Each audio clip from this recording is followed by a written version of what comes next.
Right, abusu mo bibia kwa ban fambra 2K ni some blossom e wo YouTube so say abusu for yaba as usual ensem ahodo a ekoso e wo Ghana ase no ana de besu mehefo ene atifo nya na abusu amno kase no ensem bi aba betodwa a ho hia se won so unya bi na wotie na ho de ekwo ne sent no anam de sa info wi e ba beso mo na abusu amempesem kasbetent kura de beko na kwa akwaje ensem ni na enchemu e de aba mese so nya subscribe mfa mamia na subscribe ya e de amam na bibia so etimi aye kama midin e de kwam gentle deposited that money in court and have our receipt. Now they are coming to say that they are attacking that. How I don't know what I mean. It is rather unfortunate, and we are assuring them with all humility and respect that we will make sure this case is not delayed, but it is determined on its merit expeditiously. And again, I want to put it on record and notice that they are doing all those things because their people are still in parliament. So they think that if they delay the matter, they are the beneficiary of the delayance. That is why we have filed the injunction application. It is our humble opinion that the court will consider the injunction application on its merit so that they, when it is granted in our favor, they will know that they are not in parliament, we are not in parliament, so they will try to expedite the processes of the case so that the case will be determined on its merit. Okay, the next agenda date on the Ahafwano North case, we are coming on the 10th, and we're supposed to come on the same 10th with the Ahafwano South West and that of Obuasi East. But unfortunately, the guy says on the 10th it's not been certain. So that one has been adjourned to 17th of April, 2025. Of the challenge that you have seen, did he do it? All three things I'm mentioning, did he do it? No. He didn't do it. He rather preferred to do what? To play to the gallery through social media. With situations that are so grave for a country, that can put the country in a certain light. Is it social media you go to? If you are not playing politics. Is it social media you go to? That's why I'm saying it was immature. Now, let's come to the ambulances, the flights that came. I even wasn't aware of the first cargo plane that Felix Ofuzukwachi was talking about. Yeah. Let's come to the ambulances. Who gives them a permit? Let's take it for granted that there were drugs and money laundering in the flight. Who gives them the permit to land? Isn't it, I don't know the civil aviation, but it's the airport authority. When they give the permission to land, do they not ask, what is your mission? Once they land, who pays for the space? When you go to airport to park your car to pick your friends and your relatives up, do you not park? Yeah. Do you not pay for it? Who paid for that space? Are you telling me that the honorable minister couldn't have gone through all this to ascertain for himself first before even coming on social media? Was it done? And for me, what gets to me is the fact that he is a ranking member. And let me ask the question. Is this the first time Kotoka would be used as a transit point for drugs? Is it the first time? No. West Africa as a whole is seen to be a transit point for drugs. It is known. Google, it will tell you. It is known that West Africa is a transit point. And it is something that we need to attack and do something about it. Now, the Honorable, what do you call it? Intim Fodjo. You know,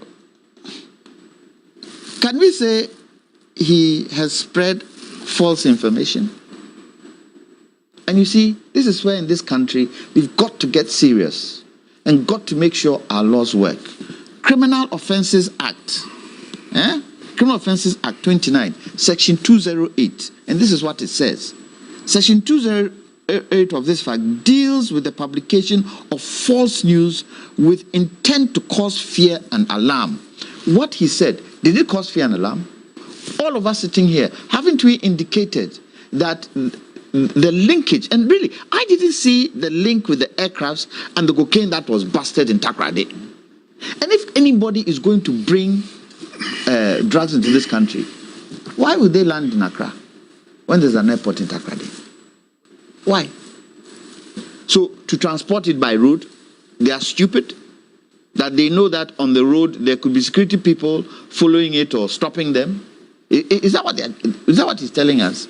Now, he is spreading, so far as I can see, false information. And what the law says is that Section 208 of the Act deals with the publication of false news with intent to cause fear and alarm. He's caused fear and alarm. If found guilty, the publisher can be jailed for up to 3 years. It's a misdemeanor. And if the laws of this country work, and the investigation shows there's no connection between the two, should we not enforce the law? Should we not? Will we enforce the law? I hope we will. I hope we will. For it to be a deterrent for anybody who doesn't have evidence to throw something into the public. Because you see, it's not only Ghana. The whole world. He put on social media, the whole world has got to hear. And what will they say? Ghana is a transit point for drugs. Ghana is a transit point for money laundering. It has happened. See what has happened. I'm saying the way people will say it. I'm saying the way people will say it. The MPP themselves should sanction him if the investigation shows that it wasn't right. And the president was specific in that the security services should deal with who? The MP. He didn't say the committee. So he cannot now shift to the committee. That's the immaturity I'm talking about. And MPs, people in authority, should be very mindful how they put information out there. Because it's this enclave called Ghana we are trying to protect. Anybody bringing investment in here gets to hear this news and does not get the nitty-gritties of the facts. We say Ghana is a cocaine country. They launder money. I ain't going there with my money. It has repercussions for us.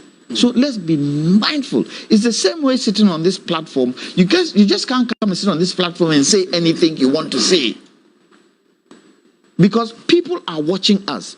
People, look, I met somebody yesterday. I had to go and do my niece's identification card. And a lady came to sit next to me. And I didn't know where she was coming from. And she was smiling at me. Oh, why is she smiling at me? You know what she said? Oh, are you Mr. Janto? I said, yes. Oh, we watch you. My husband is sitting out there. He said I should tell you he watches you. I said, oh, really? That's good. Oh, we watch you. I said, where are you from? Netherlands. We watch you in the Netherlands on YouTube and Facebook. Goes to show, we are not just looking at Ghana. We are looking at the world. So anything we do, we've got to be very careful. At least, if for nothing at all, the president has acted immediately. He hasn't left it for speculation. And he has directed where it should go. Let's see whether in Team Fojo, who is a reverend, who believes in the Bible, who believes in the truth of the Bible, will meet the team. Thank you. I mean, let me come to Wanda now. And Wanda, I mean, earlier you had made a point that you were on a platform with him where he made the allegation the first time. Yeah. We've seen him subsequently address a news conference, a government response, and his subsequent response as well. I mean, do you find any reason to believe that, I mean, if we have to go by what Mr. Jantua said, that he's a reverend, that the reverend could be pointing us to something that maybe we are too much in a hurry to dismiss? A very good morning to your viewers, and we need to respect our viewers. And what I will say now, it's complete. In fact, for you to know that he made this allegation whilst I was on air with him, I don't want to mention the network, but I was on air with him when he made this wild claim. And my response in the studio at the time was not to dismiss what he was saying, but at least to understand the psychic behind what he was trying to do. And it's obvious that the MPP is in a mess. And some of these things are the only things they can hold on to. And if you look at the template from Afenyo Markins and how he's become very rowdy, how he's become so loud, sometimes for virtually nothing, you will understand the position of the MPP now in the scheme of things.